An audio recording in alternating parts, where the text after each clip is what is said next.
رب العالمين والصلاة والسلام على رسوله محمد وآله وأصحابه أجمعين أما بعد أعوذ بالله من الشيطان الرجيم بسم الله الرحمن الرحيم يا أيها الناس اتقوا ربكم الذي خلقكم من نفس واحدة وخلق منها زوجها وبث منهما رجالا كثيرا ونساء واتقوا الله الذي تساءلون به والأرحام إن الله كان عليكم رقيبا يا أيها الذين آمنوا اتقوا الله حق تقاته ولا تموتن إلا وأنتم مسلمون يا أيها الذين آمنوا اتقوا الله وقولوا قولا سديدا يصلح لكم أعمالكم ويغفر لكم ذنوبكم ومن يطع الله ورسوله فقد فاز فوزا عظيما قال النبي صلى الله عليه وسلم إن أعظم النكاح بركة أيسره مولى وفي رواية أخرى قال أعلنوا النكاح واجعلوه في المساجد وفي رواية أخرى قال يا معشر الشباب من استطاع منكم الباءة فليتزوج فإنه أغض للبصر وأحسن للفرج ومن لم يستطع فعليه بالصوم فإنه له وجاء وفي رواية أخرى قال النكاح من سنتي وفي رواية أخرى قال فمن رغب عن سنتي فليس مني او كما قال علیہ الصلوۃ والسلام. میرے محترم دوستوں ایک آیت کا ہم ترجمہ کرتے ہیں جو آخری آیت پڑھی گئی ہے اے ایمان والو اللہ سے ڈرو اور حق بات بولو. اے ایمان والو اللہ سے ڈرو اور حق بات بولو. اس سے کیا ہوگا؟ یصلح لکم اعمالکم تمہارے اعمال مقبول ہو جائیں گے. جب آدمی اللہ سے ڈرتا ہے اور حق بات بولا کرتا ہے تو اس کے اعمال کو اللہ قبول کر لیتے ہیں. وَيَغْفِرْ لَكُمْ ذُنُوبَكُمْ اور تمہارے گناہ کو معاف کر دے گا. وَمَن يُطِعِ اللَّهَ وَرَسُولَهُ فَقَدْ فَازَ فَوْزًا عَظِيمًا. جو اللہ کی بات مان کر کے اور اپنے رسول کی بات مان کر کے چلے گا زندگی گزارے گا وہ دونوں جہان میں کامیاب ہے. شادی ایک بڑی عبادت ہے. وجہ یہ ہے کہ شادی کی وجہ سے آدمی کی زندگی میں پاکیزگی آ جاتی ہے. اسی وجہ سے اللہ کے رسول صاحب نے فرمایا کہ شادی جو ہے نصف دین ہے. چاہیے کہ آدھے دین میں تم اللہ سے ڈرو. جب آدمی شادی کرتا ہے گویا کہ آدھے دین کو مکمل کر لیتا ہے. باقی جو زندگی باقی اور جو کام ہے وہ آدھا دین ہے. اب سنت کس طرح سے اللہ کے رسول صلی اللہ علیہ وسلم نے اپنی شادیاں کی ہیں, اپنے بچوں کی شادیاں کی ہیں, صحابہ کرام نے شادی کی ہے. جو لوگ مدینہ پاک گئے ہوئے ہیں انہوں نے دیکھا ہوگا کہ ابھی جو مسجد نبوی کا ڈھانچہ ہے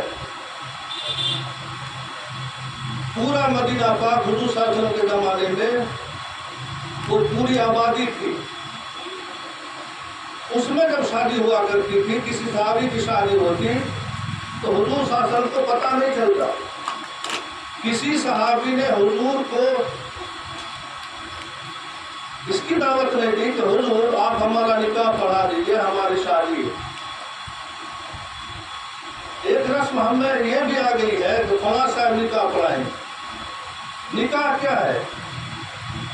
دو بات کا مجموعہ ہے. ادھر سے آپ نے کہا کہ آپ نے قبول کیا, ادھر سے کہا میں نے قبول کیا. دو گواہ ہوں باقی نکاح ہو گیا. کچھ نہیں ہے. خطبہ جو ہے مسنون عمل ہے. خطبہ جو ہے ہر عقد میں جو بھی معاملہ ہے, آپ زمین کی خرید بکری کر رہے ہو یا کوئی بڑا سامان آپ کسی طرح سے خرید بکری کر اس کا ہو رہا ہو، اس میں بھی اللہ کا نام لینا چاہیے، اللہ کی تعریف اور رسول صلی اللہ علیہ وسلم کا ضرور شریک ہو۔ ایک دو بات نصیحت کی ہو جائے، یا خطبہ مسنون ہے، اور شادی کو شریعت نے بہت آسان بنایا۔ جس طرح سے زندہ رہنے کے لیے ہوا کی ضرورت ہے، تو ہوا بالکل عام ہے سب کے لیے، پانی بہت ضروری چیز ہے، اسی طرح سے پانی کو اللہ نے بنایا، ہر جگہ مل رہا، آسانی سے مل رہا، تو اسی سے شادی ہے۔ صحابہ کرام میں خاص کر کے حضرت سلمان فارسی کا ایک واقعہ لکھا ہے۔ حضرت سلمان فارسی رضی اللہ عنہ نے فرمایا کہ میرا نکاح فلاں جگہ جا کر کے اس کا پیغام دو۔ صحابی گئے اندر، لڑکی والے نے کہا کہ دیکھو وہ فارسی ہے، میری بیٹی فارسی سمجھے گی نہیں، ہو سکتا ہے خدمت میں کمی کری رہ جائے، اس لیے تم اگر چاہتے ہو تو تم سے ہماری بچی کی شادی ہو جائے گی، مجھ سے ہم شادی نہیں کریں گے، اس لیے ہو سکتا ہے کہ خدمت میں کمی رہ جائے۔ چنانچہ اسی جگہ شادی ہو گئی، وہ باہر آئے، سلمان فارسی انتظار کر رہے، کہا کیا ہوا؟ کہا کہ مجھ سے شادی ہو گئی، تم سے تیار نہیں ہوئے۔ حضرت سلمان فارسی رضی اللہ عنہ نے کچھ نہیں کہا، کہ وہ تمہارے قسمت کی تھی، تم کو مل گئی۔ تو بھائی شادی کو شریعت نے بڑا آسان کیا ہے۔ ہم لوگوں نے اپنے حساب سے اور جس کی جو من میں بات آئی اس طرح سے، اور روز بروز کچھ نہ کچھ رسم و رواج بڑھتا جا رہا ہے، جس سے غریب بچوں کی شادی مشکل ہوتی جا رہی ہے۔ آج جو بچی ہماری بیٹھی ہوئی ہے اس میں ہم سب ذمہ دار ہیں، اس لیے کہ ہم نے شادی کو مہنگا کر دیا ہے۔ جب شادی مہنگی ہوگی، زناکاری سستی ہو جائے گی، گناہ کا عمل بڑھ جائے گا۔ جب شادی سستی ہوگی، گناہ کا عمل خود بخود دم توڑ جائے گا۔ اس لیے بھائی گزارش ہے کہ شادی کو سستی کیجیے۔ جب سنت جو بھی رسم آتی ہے، جو بھی رسم، وہ ایک سنت کو مٹا کر کے پیدا ہوتی ہے، سنت مٹتی ہے تب رسم کا جنم ہوتا ہے۔ آج ہم نے سنتوں کو پامال کر دیا، رسم و رواج کو اپنے اندر داخل کر لیا۔ آج ہماری عورت مفتی ہوا کرتی ہے، شادی میں یہ ضروری، یہ ضروری، یہ ضروری، ہم اسی سے پوچھتے ہیں کیا کیا رسم ہے، ہر رسم کو پورا کرتے ہیں۔ اگر کہیں رسم کی بات نہ کی جائے تو پھر دیکھیے کہ لگتا ہے کہ پہاڑ توڑ دیا آپ نے، بہت مشکلوں کا سامنا کرنا پڑتا ہے۔ بہرحال گزارش یہ ہے، ہم سب سے گزارش کرتے ہیں کہ آدمی ایک بار کوئی چیز ختم نہیں کر سکتا، لیکن کم تو کر ہی سکتا ہے۔ آج جو جس طرح کی رسم و رواج کو ہم بڑھاوا دے رہے ہیں، اللہ کے یہاں سے سوال ہوگا، اللہ کے یہاں یہ بھی سوال ہوگا تم نے پیسہ کہاں سے کمایا، کہاں خرچ کیا۔ ہم سمجھتے ہیں یہ میرا پیسہ ہے، ہم جتنا جس میں لگا دیں، کون ہے پوچھنے والا، کون ہے ٹوکنے والا، لیکن اس بات کو آپ دل میں جگہ دیجیے، کل آپ سے سوال ہوگا۔ آج ہم مصرف خیر سمجھتے ہیں، شادی میں جو خرچ کر دیا اس کا شاید حساب نہ ہو۔ صحابہ کرام نے ہر سمجھا تھا غربا کی مدد کو، اپنے بھوکے رہ جاتے تھے لیکن دوسروں کو کھلا دیتے تھے۔ ہزار ہزار لاکھ لاکھ روپیہ آیا، اسی دن بانٹ دیا گیا۔ آج ہمارا بغل میں پڑوسی بھوکا مر رہا ہے، علاج کا محتاج ہے، کپڑا نہیں ہے، اس کو علم نہیں ہے اور پڑھا نہیں سکتا اپنے بچے کو۔ بچے بہت اچھے ٹیلنٹ والے ہیں لیکن ہم پڑھا نہیں سکتے، وہ کیوں؟ اس کے پاس پیسہ نہیں ہے۔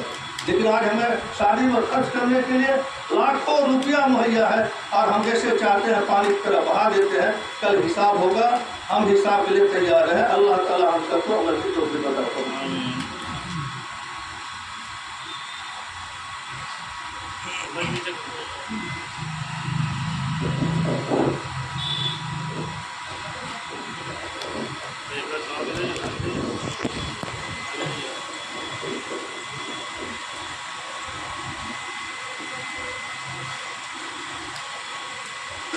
میں نے اپنی وکالت سے جناب مرحوم ماسٹر محمد حفیظ احمد صاحب کی صاحبزادی، جس کا نام ثنا فاطمہ ہے، جمی حاضرین مجلس کی گواہی میں خصوصاً جناب محمد شمیم الدین صاحب مرحوم حنیف الدین صاحب گھوڑکر اور خود گواہ میں میرا نام بھی ہے، میری گواہی میں بیوت مہر فاطمی، جس کی قیمت ابھی کے حساب سے 1,40,000 قریب ہوتی ہے۔ آپ کی زوجیت میں دیا کہ آپ نے قبول کیا؟ جی میں نے قبول کیا۔